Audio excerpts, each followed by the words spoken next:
They planned it to be a murder of a 14-year-old black boy.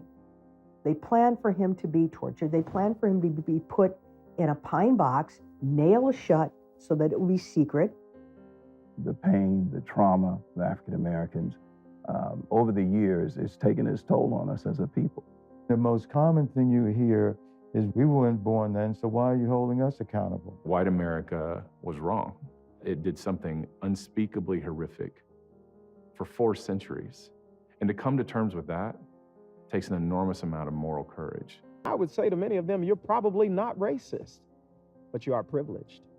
And you live by a privilege code in America that gives you an advantage over people like me. You're talking about human beings that need to understand each other, and that seldom happens. We've got to recognize the fact that we do live in the longest standing white supremacist order in history. The trauma of that is unbelievably catastrophic. Religion and the church have a role to call injustices by name, to identify the continuing evils in our world. Only God can heal the trauma.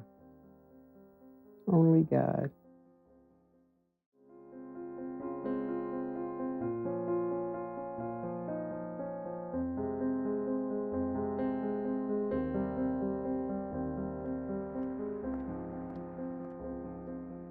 We see the sins of the father passed down from generation to generation, all the way back to the separation of the families.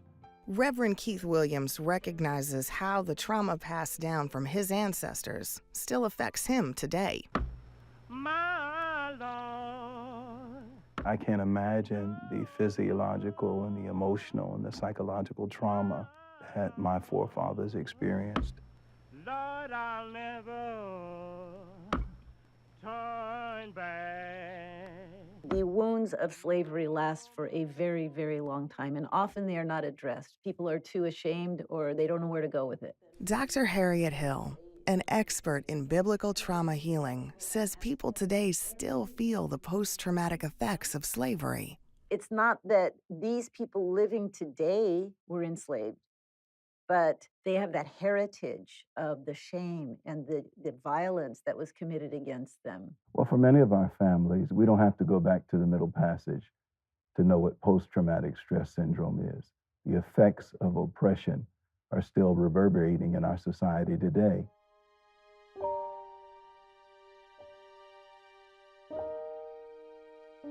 This was August 24th, 1955. He was taken to the Sheridan plantation, to a shed, and there he was brutally beaten. Phyllis Smith was 6 years old when she first learned about the highly publicized murder of her cousin, Emmett Till.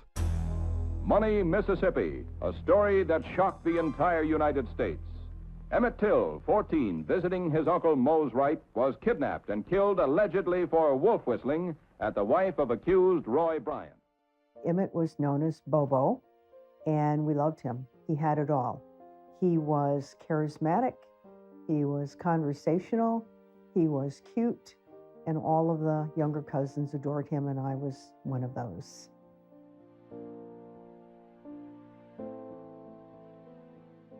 On his 14th birthday, Bobo from Chicago wanted to visit family in Mississippi and begged his mother to allow him to travel to the unknown southern Serene. And they took him to the Tallahatchie River, tied this 70-pound cotton gin fan around his neck, and threw him into the river.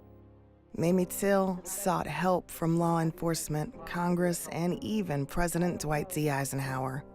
She wanted justice for the brutal crime committed against her only child. Emmett's mother had insisted that the coffin be open, and she wanted to let the world know what had been done to her son. Lord, and your help, you can't regain. And what did God turn it into? God turned it into something in which it was not a nailed pine box, it was an open coffin. So the whole world could see the heinous, torturous evil perpetuated against my cousin. If you please. Bryant and his half-brother, J.W. Milam, were acquitted by this jury. And subsequently, even though they admitted taking the boy from the house, they were freed of kidnap charges. 4 months after the trial, Look magazine published the brothers' confessions. Their interviews detailed how they tortured and killed a Negro boy from Chicago.